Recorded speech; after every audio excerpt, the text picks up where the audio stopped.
This video is part of a video series with world-renowned recovery expert or healing expert Gary Ronald. What you're going to learn here is something that will change your life, make you a better person, and it will completely fill your mind with information that will make you better day in and day out. Enjoy the series, and of course in the description box below, you will see a playlist listed where you can watch every video, parts 1 and beyond. So how it started is this. The kid by the name of Everett Knowles. This is the first chapter of my book. I'll do the very summarized version. And this is the important stuff people need to know. Like, how did we get into such a bad pattern? Well, a kid by the name of Everett Knowles, 12 years old, hopped a freight train in Somerville, Massachusetts in 1962. And if you've never lived in a rural area like that, parents, get your kids out of the room. You had to hop a freight train when I grew up. Yeah. You had to ride at 100 feet and jump off as the caboose guy's screaming at you. You had to do it. It was like a rite of passage. You weren't a grown-up until you could hop a freight train and ride at 100 feet and jump off. Well, this young man hopped the freight train and cheered for himself with a stone button and ripped his arm right off. Oh. Fell to the ground, thought his arm was broken. It was in his jacket. He picked up his jacket, his arm in his jacket, walked up the hill. Some guys at a factory saw him and said, hey man, we got trouble. They got him over to Somerville, they called the ambulance, and they got him over to Mass General. When they got there, a young doctor by the name of Ronald Malt looked at it and said, remember, it's 1962, so you got to go back in space so you know where we are. 1962, Ronald Malt says, you know, we've talked about this. Let's do it.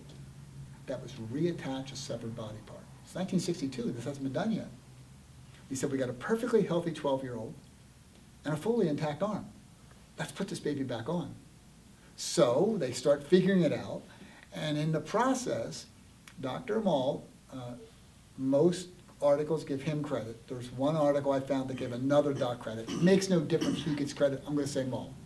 Malt said, while we're figuring this out, put that arm on ice. And the myth began. Now, the reason his arm was on ice was no longer attached to the body. It was prevented from decaying. You have to preserve the tissue. You have to preserve, so it's going in the food store. They got all the fish, all the meat, it's all on ice. Well, that's the reason. It stops it from rotting. And the same thing would happen to that arm if you didn't put it on ice. So the myth begins. So now that's why I call it an illusionary treatment option. My book is called ICE, the illusionary treatment option, because it's not a treatment option. It's an illusionary treatment option. So now they get the arm back on, and it makes worldwide news. And then the boy gets released from the hospital and waves, worldwide news. He catches a ball for the first time, makes worldwide news. Does anything for the next couple of years, it's worldwide news. Because this is the first person to ever reattach, have a severed body part reattached. So now it's getting news, and the reporters are getting a little smarter now, and they're saying, Doc, if this ever happens, what do we need to know? Doc said, look, don't panic. Remain calm. Rest. Keep the severed body part out of the heat. Ice. Use a tourniquet to prevent bleed out on the intact part. Compression. Keep the intact part above the heart. Elevation. So the whole R.I.C.E protocol has nothing to do About amputation. about amputation and preserving and preventing Oh, bleed out. And preventing a bleed out. Wow. Okay, so you see, by the time, that's 62, so by the time Mirkin makes it up and puts it in press in 78, the R.I.C.E protocol has blended to the public. Oh yeah, if you get hurt, put ice on it. No, if you get your arm cut off, put your arm on it. And we're not debating that's the right way to go when you cut your arm off. Definitely it's the right way. Yeah. And so is a tourniquet, by the way. So if you sever your arm, R.I.C.E is good. Yes. If you roll your ankle, R.I.C.E is not good. Well, no, let's figure it out. So let's just say, by the way, Dr. Mirkin has also acknowledged that the rest is wrong. That the human body is designed to self-repair, not self-destruct, but that's contingent upon muscle activation. Remember, when the great creator made the body, they said, what are you going to always be able to do? What are you going to need to do? And it was move. So we're designed to self-repair by a muscle activation. That's how it works. That's how the myokines are produced and released. So you really have to have movement. So rest is wrong. And then, of course, ice is wrong. And then compression. Oh, don't touch compression, Gary. You'll get yourself in trouble. Okay. I get crazy over this one. I didn't put it in my book because my editors, I have 2 lawyers who read the book 3 times, and my doc, my great friend and mentor, Dr. Nick Danubli, who at the time was the editor-in-chief of the Disuse Sports Medicine Journal, read the book before I put it out and said, Gary, this sentence, that sentence, here, there. And then my lawyers read and said, you can't say this, you didn't prove it, or you proved it, and I fixed everything. Now, with that, you get to a spot where you say, what am I going to do? How am I going to explain to people that compression is also wrong and not put it in the book? I pulled it. I didn't want another argument. I felt that ice was a big enough fight. Here's why compression is wrong. Just think about it. It's to prevent a bleed out it's a tourniquet. Let's just say you rolled your ankle, okay? You roll your ankle. That athlete who rolls their ankle in the game. You wrap it tight. Gotta wrap it tight, to prevent swelling, right?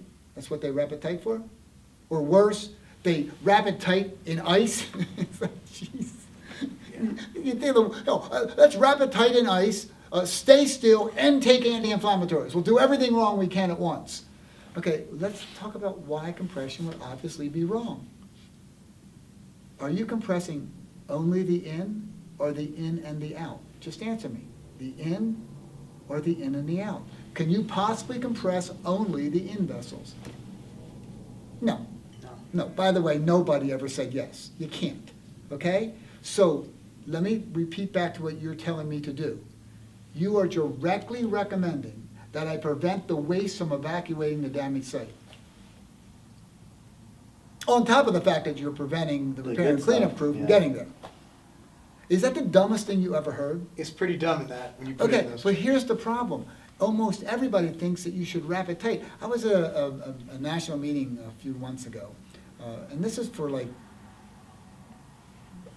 one of the major 4 teams, NFL, NBA, Major League Baseball, and NHL. One of those groups. I don't want to say which one because I don't want to make the person feel bad if they're happening to watch this.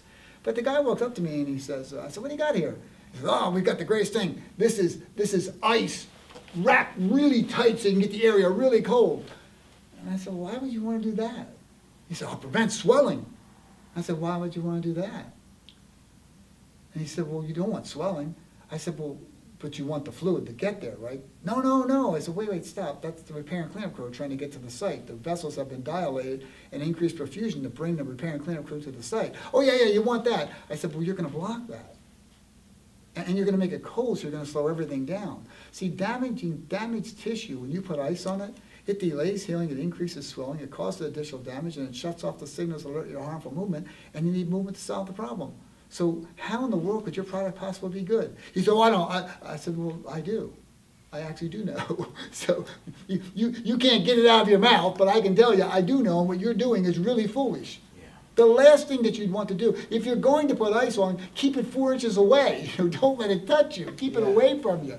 I don't want it tight and then compressed. Well, you see, apparently no one asked the question.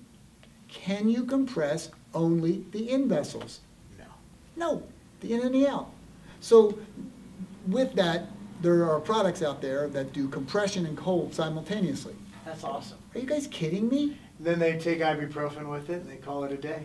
Well, worse, they take a pain med, which then makes it so that you can't feel your pain. Thus, you've fallen asleep for several hours from taking the drug, which then the whole time you're sleeping, you're likely distracting the damaged tissue site.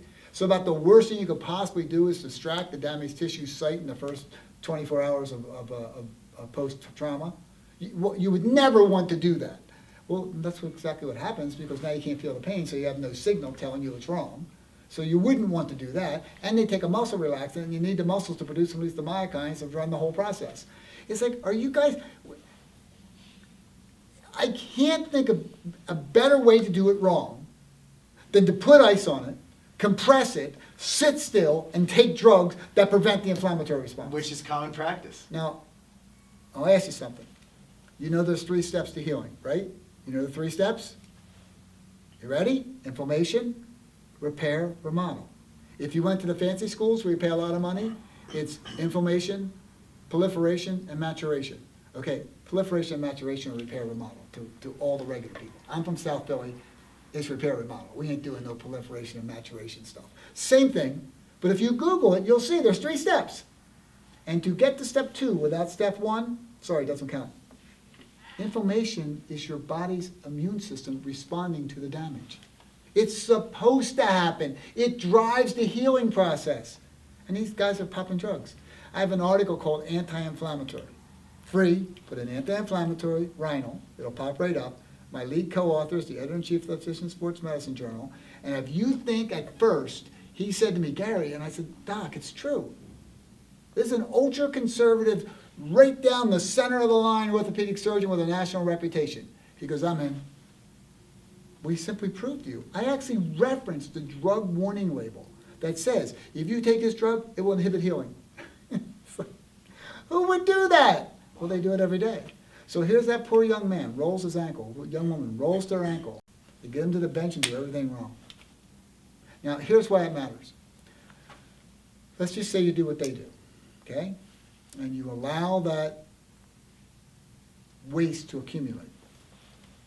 Now, the waste accumulates to a point that it begins to suffocate and kill otherwise perfectly healthy cells who are not involved in initial trauma. That it's mistakenly called secondary cellular death. You've heard that word? Mm-hmm. Okay. There is no such thing. A guy by the name of Knight made that up. He hates me. From what I hear, he hates me. Sorry, Dr. Knight, but you're simply wrong. Go get famous for something else. And I'm sorry. What do you want me to do? No. Dr. Mirkin was a man about it and said, look, I was wrong, and publicly recanted. He's way more famous than you. So just get real and tell people that you're wrong. It's not secondary cellular death. It's primary to the congestion and the disuse. See, if it's secondary to rolling your ankle, you're stuck with it. If it's primary to congestion and disuse, all you got to do is use and decongest and it don't happen. Okay, now why does that matter? Well, by the way, I have that all in a paper called Secondary Cellular Death is Actually Negligent Homicide. Again, you can get it. You can put it on your website so you can go right to it. It's a free link. It's called Secondary Cellular Death is Actually Negligent Homicide. We'll go through this and link all this stuff. Okay, so here's the thing about that. My lawyer said to me, Gary, it's not what you're calling it. And I said, what do you mean? I called the article, Secondary Cellular Death is Actually Murder. He said, it's not murder. I said, no, they were alive, now they're dead. He goes, it's not murder. There's no intent. It's negligent homicide. I went, oh my God, that's better. Sounds cooler, too. I was like, you got to be kidding me. That's better. But it was the lawyer. God, it's not correct. It's like, what do you mean it's not correct? It's not correct. It's negligent homicide. Said, that's better than murder. Now, he should be a marketing guy. So here you've got all the proof, and you stop and you say to yourself, how do they have it so wrong? Well, look what happens. It begins to swell, right? Cells that were not involved in the trauma. Surgery, trauma. You got banged, got hit by a foul ball, you rolled your ankle, you had surgery. It makes no difference. Your body doesn't go, oh, well, that was done by the doc in surgery. So no. Trauma's trauma. So be repaired. So now the congestion suffocates and kills otherwise perfectly healthy cells. Here's the problem with that. Things that didn't need to die, die. And then the congestion begins to beget congestion.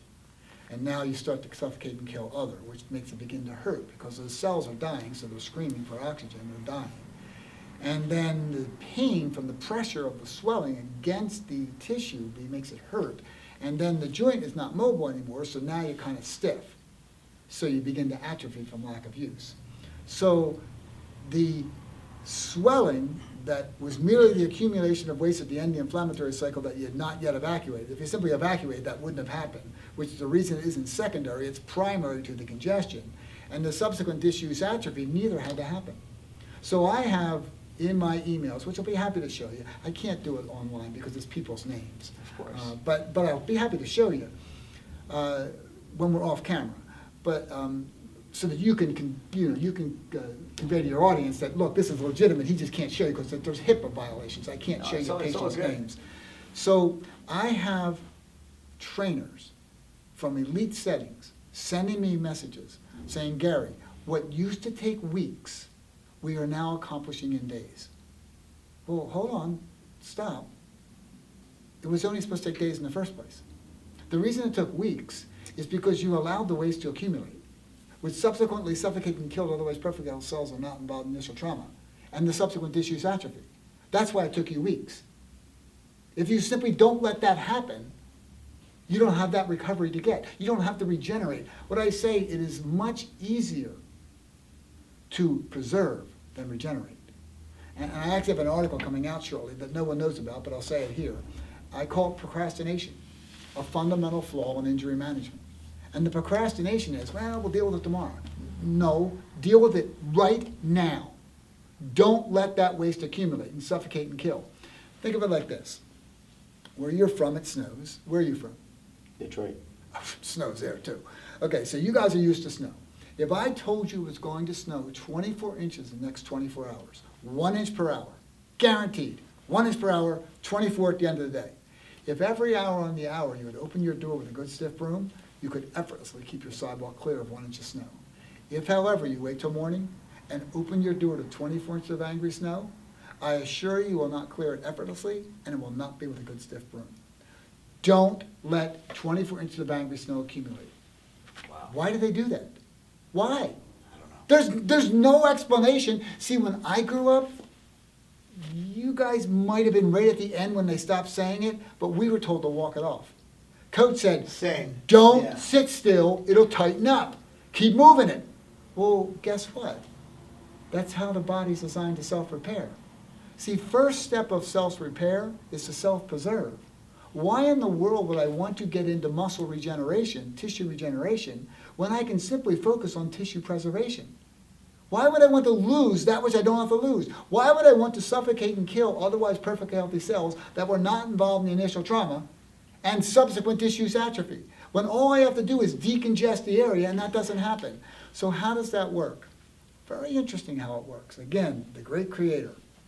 The same thing that brings in the good, takes out the bad, prevents the tissue from atrophying, and realigns the repaired tissue. So it remodels the repaired tissue. And you say, well, all the same stress, okay? So your muscles are the pump that move the waste. That's the garbage disposal system. We're going to push the button by activating your muscle. So the garbage disposal button we're going to push, it's going to activate and remove the waste. By the way, it matters not how much trauma. So you're simply tired and sore from a hard set of squats, or you actually got hurt and had surgery. Makes a difference. Process is the same. So the same stress that causes the good stuff to come in simultaneously takes the bad stuff out. Simultaneously causes the tissue to regenerate. Simultaneously reorganizes the repaired tissue. And you go, well, no, think about why it had to be that way. If there were 4 steps, how would you ever coordinate them? Well, how would it work? They had to be the same stress. So the good stuff comes in, the bad stuff comes out, you regenerate and you remodel, all the same stress. It's all based on loading the tissue. Wow. And you say, well, can you prove that? Well, of course I prove it. I wouldn't say if I couldn't prove it. In 1999, a gentleman by Buckwater, an MD, very smart man, I love how he writes. And I know people that know him, so I've actually confirmed that he has a great reputation, other than this one article that I referenced from him. He's just had a fantastic career. I think he's still alive. But Buckwater wrote a paper in 1999, published in the Journal of Orthopedic Medicine. I'm not sure. I think it's called the American Academy of Orthopedic Surgeons. Whatever the journal's called, it's referenced in all my articles. Sorry, I can't remember the name. It's just it's escaping me for a second. You've referenced 40 articles so far. We'll forgive you on this one. So, but his name is Buckwater, and it is referenced in all my papers. But here's the point of the article: that loading damaged tissue facilitates healing of muscle, bone, ligament, tendon. If I had been able to talk to him with the knowledge we have today, he would have included skin. But we didn't. That wasn't known then. But skin heal, it's the same response. The same thing that heals a bone, a muscle, a tendon, a ligament also heals your skin. So if you have a diabetic ulcer, you can close a diabetic ulcer by simply activating the muscles, because it's the same process. Your body doesn't go, oh, well, see, if you get hit by a pitch, the damage is on the inside, so we're going to manage it this way. But if the skin is broken, we're going to manage it a different way. No, same process. Healing is healing. Same thing every time. Now, so why does Buckwater's paper matter? Because Buckwater wrote, 1999, the discovery that loading damaged tissue facilitates the healing of muscle, bone, ligament, and tendon is one of the most important discoveries of the century in orthopedics. Excuse me, why doesn't everybody know that? Well, I don't understand. It'd be, like if I was in that field, that'd be the first thing I'd want to know. And yet, very often, I'm the first person to introduce it to people. It's like, did you guys read his paper? And by the way, today, if you Google loading and tissue healing, there are dozens of articles that have followed since his. But his is 99, which, by the way, that's almost 20 years ago. Come on, guys. Let's bring up our little study skills a little bit. You shouldn't be that far out of whack.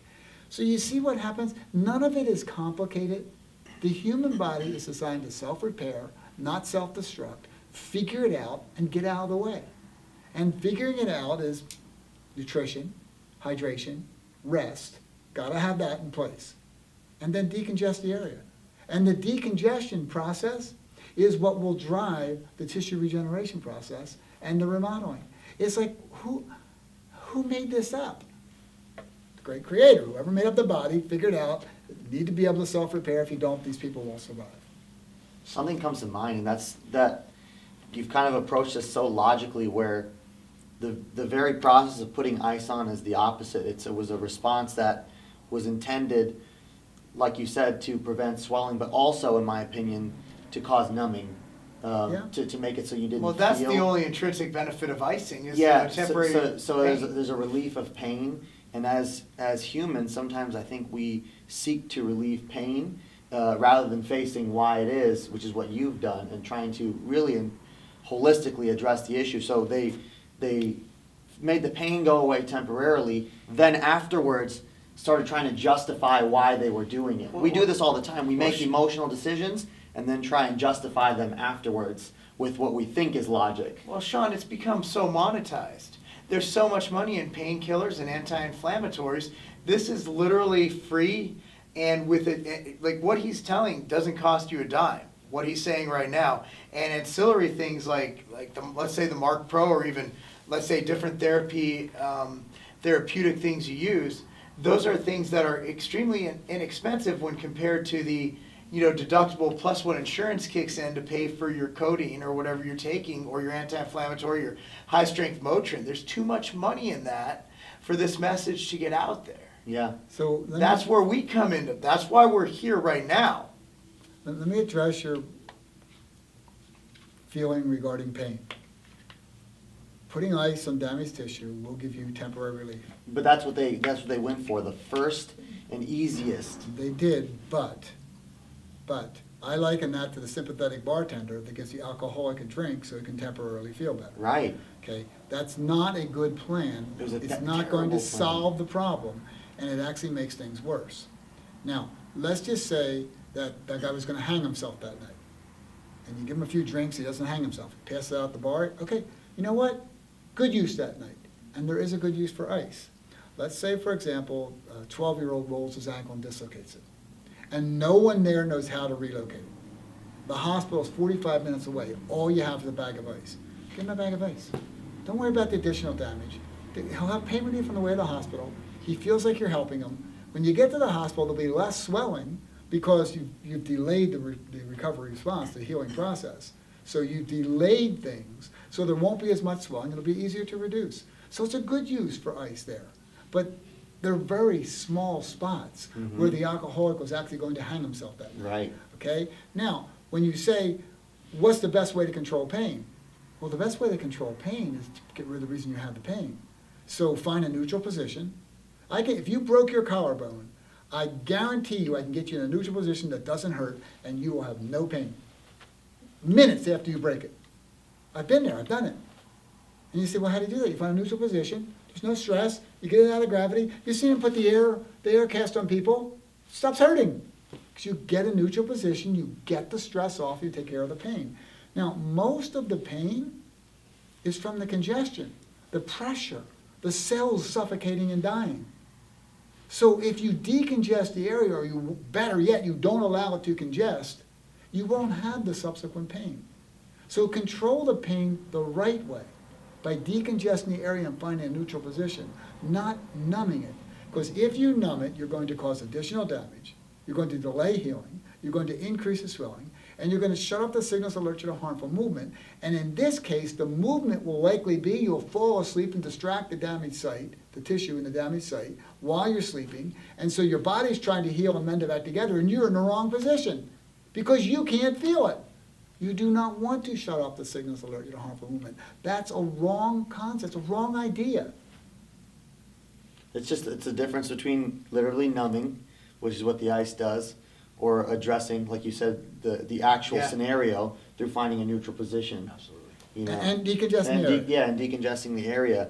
Literally, and that's a metaphor for all of life, really, but I mean, it's so funny how it applies directly here with muscles and injuries. Now, I have people who, I don't know if they hate me.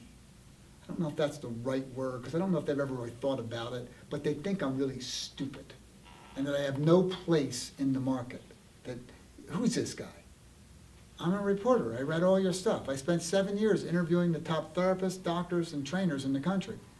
I went around to everybody, and I paid to get in. So I was at the NFL, the NBA, Major League Baseball, NHL, Major League Soccer. I go everywhere. And then if you'll talk to me, I go. Well, that begets the next person, because this guy knows that guy and knows this person that sends me to that person. And I got all through. And I've been to a couple hundred major universities in the country. I was recently given a presentation at a major university in this country, a brand name that you would know if I said it. I'm not going to say it. About 35 trainers, therapists, and doctors in the room, all to hear my anti-ice message.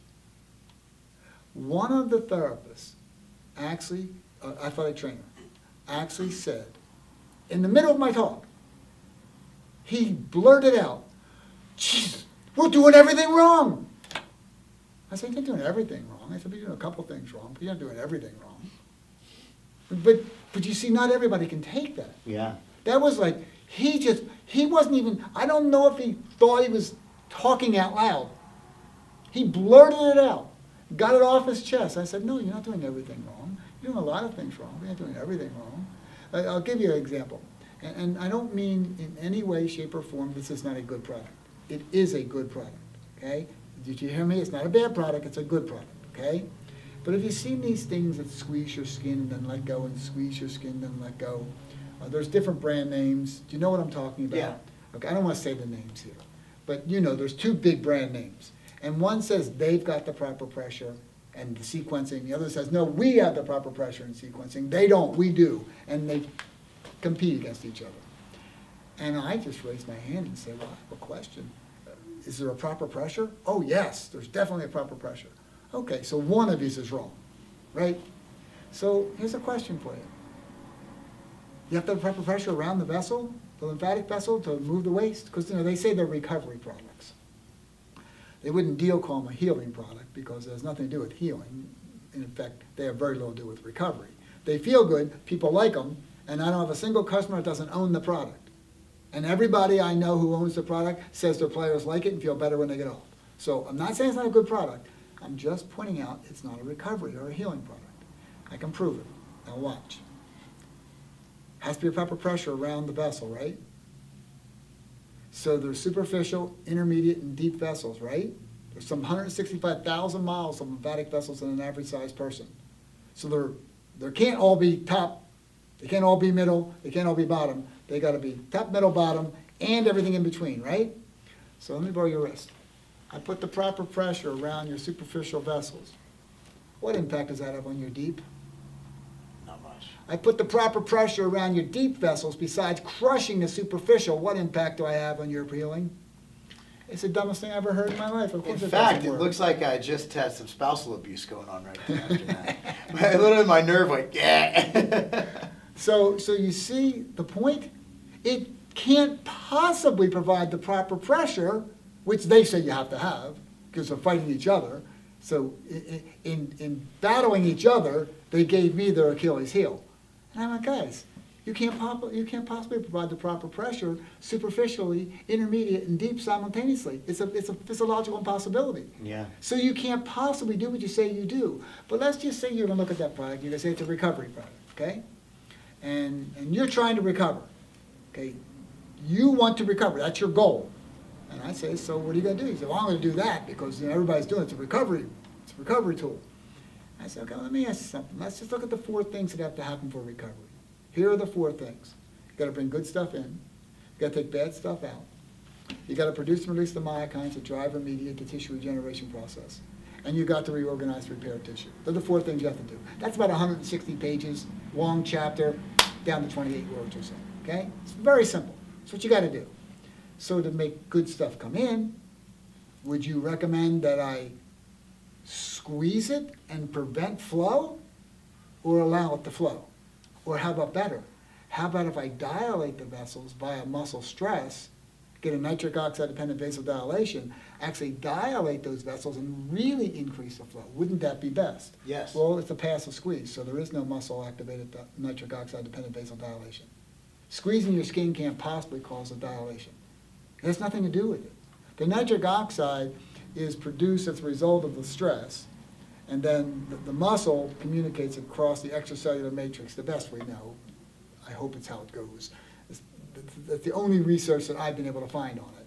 Whatever, a signal goes across your endothelium that converts some ingredients over there, the nitric oxide synthase, to nitric oxide that then drops into the vessel and causes the muscles around to dilate so you can increase flow. But that's contingent upon muscle stress or loading. There's no stress if I squeeze your skin. It's a passive squeeze. So they get an F there. Now, then they say that they squeeze the waste through your lymphatics. Well, I just proved to you can't possibly squeeze the waste through your lymphatics, superficial, intermediate, deep, and everything in between simultaneously with the proper pressure. So we'll give them a C there. I'll be generous and give them a C. Yes, they're pushing some through your lymphatics, even though that's not how waste moves through your lymphatics. It moves through your lymphatics by muscle activation around the vessels that milks the waste backwards. Okay, milking the cow backwards is how it works. It does not work by squeezing the skin. Let's give them a C. Now we look and say, how about production and release of myokines? No, it's a passive squeeze, so there is no muscle stress, so there's no myokine release. Okay, another F. Now, how about reorganize and repair tissue?